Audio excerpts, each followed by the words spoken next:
Hello, and welcome to Starting Points, where one thing leads to another. Here's an example. In the last video, I shared at the end of it 2 picture books that I thought 10-year-olds would quite delight in, dealing with gardens. So this time I'd like to start with 3 books for slightly olders. The first one is, I'd say, 12, 13-year-olds. It's called The Secret Garden by Frances Hodgson Burnett. I don't have the book to show you. We heard it recorded by Glenda Jackson, and we were all mesmerized by her reading of the book. So that's another way one can encounter books, is to have these fine readers read them and listen to them and imagine the story. Here's a book for a little bit older, 14 years old, say. It's called An Episode of Sparrows by Rumer Godden. This is my oldest son's copy. My wife liked Rumer Godden and got me enjoying her books as well. And this is one that, well, certainly my oldest son enjoyed. And I think he actually is the one that got me to want to read it. My copy, unfortunately, doesn't give the title at all on the cover. On the spine it gives it. So Rumer Godden. And this is story takes place in London. In London, there are also often there were squares that were devoted to public parks, and there'd be streets on all 4 sides of the square and homes. Side by side, there'd be no yard particularly between one house and one building and the next. To compensate for that, there was a public garden, and often with metal poles and a gate that could be closed at a certain hour in the evening and locked. Someone would often be there tending to the garden as well. And the third book is called Squashed. You can't quite make out the E and the D here. It's by Joan Bauer. And I like Joan Bauer's writing for that age group of young women with plans that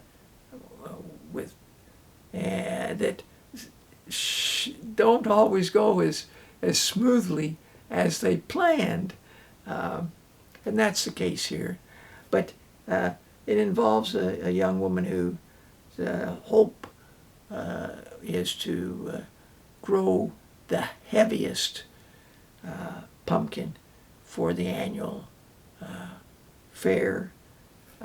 And she has other plans too, and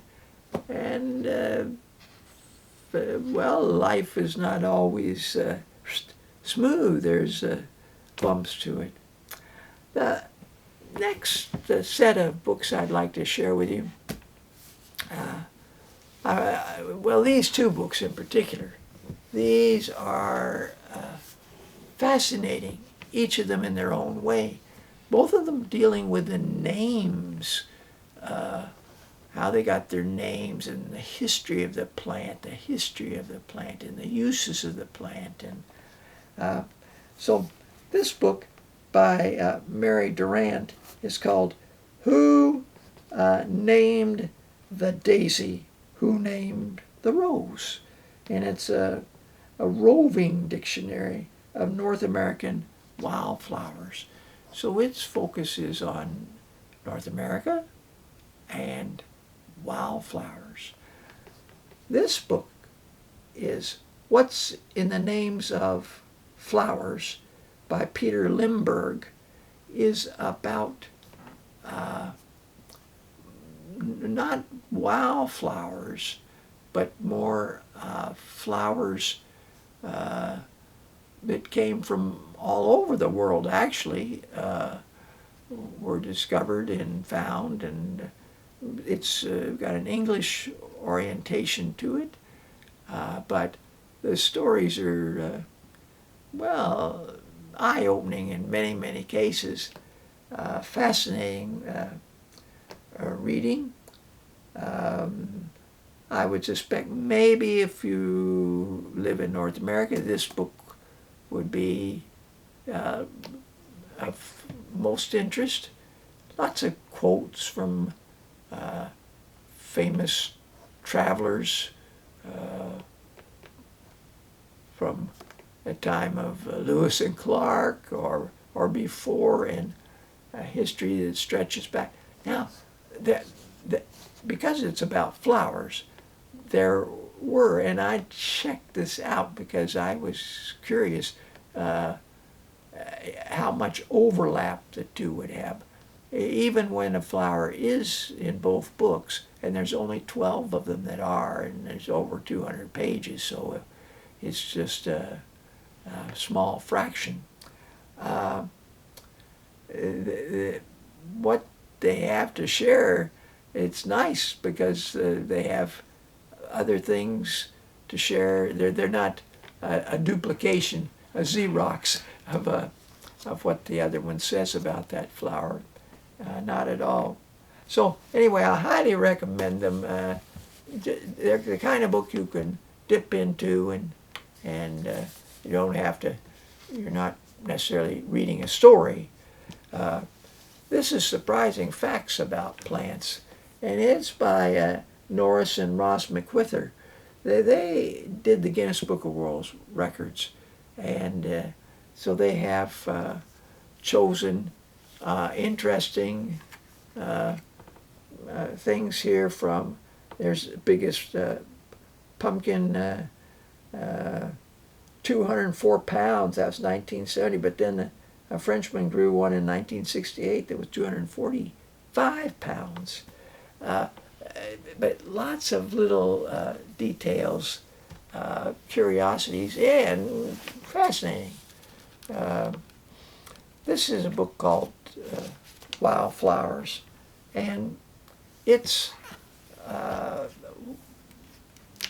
by Pam Forey, Forey. It's got poison ivy, a little sign of crossbones there, flowering calendar with 12 petals to it, and shows the season, April, May, and June, for example, there. It's broken up into 6 different regions, in a sense. There's the eastern forests, so it's North American, grasslands, western forests, wetlands, deserts, and roadsides and parks. And there's some project ideas in there too, but basically it's a nice. Here's a layout I'm going to show you because it's got Joe Pyeweed. So there's a nice picture of Joe Pyeweed, 5 leaf. So anyway, I think the ironweed of New York, I think those might be of interest to some of you. The last set of things that I want to share with you have to do with, well, this is a good introduction to it. It's Cultivating Delight, A Natural History of My Garden by Diane Ackerman. I've read some of her fiction. I've read some of her other essays. There's a collection of essays. And she's a beautiful writer with a lot of insight and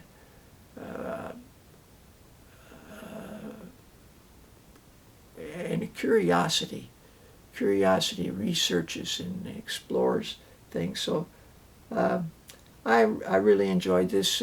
She, like I, have deer in her neighborhood. She had Japanese beetles.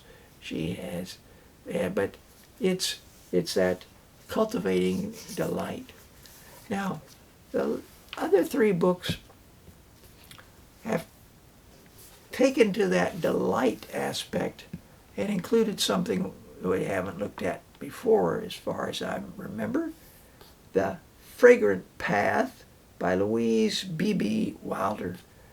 She designed gardens in New York State, and one of the things that she tried to create was pathways, and so you have to have a little bit of property to do that for. This is called the Fragrant Garden. It's not, the pathway is part of the garden, and it's by H.L.V. Fletcher. And the third book, The Scented Garden, is by Rosemary Very. And this one, of all of those, has lots of photographs and layouts, and is